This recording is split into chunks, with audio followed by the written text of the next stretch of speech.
Hola, hoy hablaremos de las coberturas. Las coberturas son operaciones financieras que ayudan a reducir el riesgo, ya sea de un activo o de un pasivo financiero. Las empresas se cubren activamente en los mercados financieros para poder incrementar la certidumbre de su operación o su utilidad, particularmente cuando tenemos operaciones que son muy grandes o los mercados son muy inciertos o volátiles, tal como lo que estamos viviendo en la actualidad. Actualmente las operaciones de cobertura se están ganando mucha popularidad debido a que, como ya antes se planteó, el riesgo sistémico se está volviendo más grande. Para poder comprender mejor las coberturas, es indispensable hablar de algunos conceptos que se les relacionan. Por ejemplo, los derivados. Los derivados son instrumentos financieros cuyo rendimiento no depende de sí mismos, sino del valor de otro instrumento al que están referidos o del cual se derivan. Por eso es que se llaman derivados. Se utilizan con la intención de poder fijar un precio y reducir el riesgo de variaciones abruptas. Los activos subyacentes. Un activo subyacente es aquel sobre el cual caen los contratos financieros, es decir, es el que da el valor de referencia a los derivados financieros. Existen productos como los futuros, las opciones, los warrants, los swaps y otros productos que no son activos por sí mismos, sino que dependen de la cotización, evolución y precio de otro activo concreto. Este activo se denomina subyacente. El subyacente es el origen sobre el cual se deriva el valor de los contratos o instrumentos financieros. Los principales activos financieros subyacentes son: 1. Los tipos de interés. En este caso, el derivado depende del comportamiento de los intereses, tanto en el corto como en el largo plazo. En él se pueden utilizar esquemas de intercambio de valores. Este tipo de esquemas se llaman contratos de swaps, lo que nos permite reducir el costo de las tasas de interés. Las divisas. Estos derivados están ligados al tipo de cambio de las diferentes monedas que hay en el mundo. Se utilizan normalmente para poder garantizar los costos en caso de procesos de importación o exportación. Renta variable. Los derivados sobre valores de renta variable están relacionados con indicadores bursátiles, es decir, cambian conforme al valor de las empresas que cotizan en la bolsa, bonos, criptomonedas o cualquier otro elemento que cotice en bolsas de valores. Hay que destacar que únicamente se hace referencia a los instrumentos de renta variable porque los de renta fija tienen un importe que ya está determinado y que es cierto. Por lo tanto, no es necesario proteger su variación. Los commodities. Los commodities son derivados que se hacen sobre materias primas o comodines, materias comodines llamadas así por ser indispensables o estandarizados para todos los sectores de la industria productiva.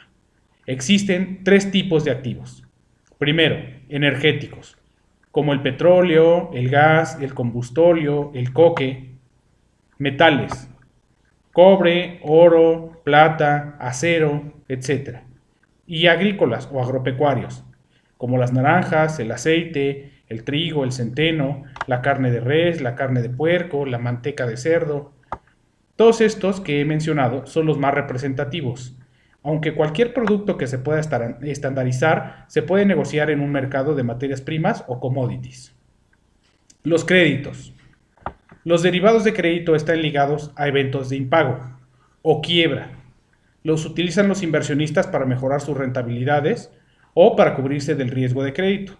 En la actualidad estamos viendo que el riesgo por impago cada vez está siendo más grande.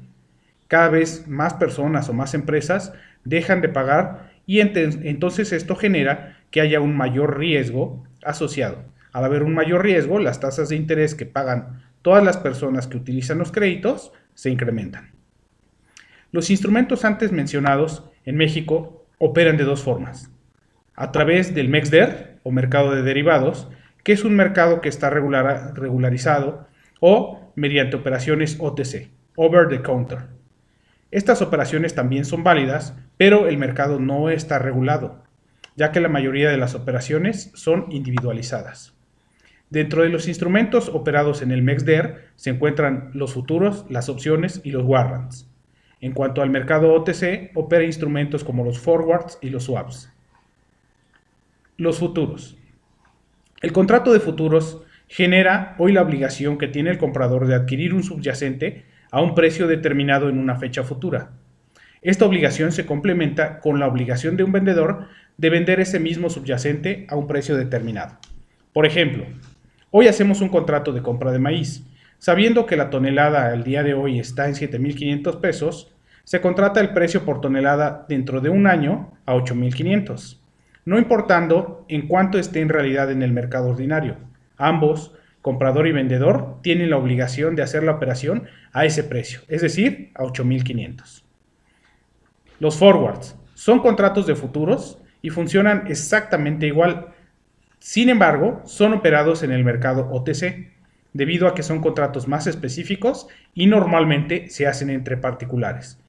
Sin embargo, tienen la misma validez e intención que los contratos de futuros. Las opciones. En este contrato, el comprador busca garantizar un precio máximo determinado. Si el precio de mercado es mayor que el pactado, tomará la opción.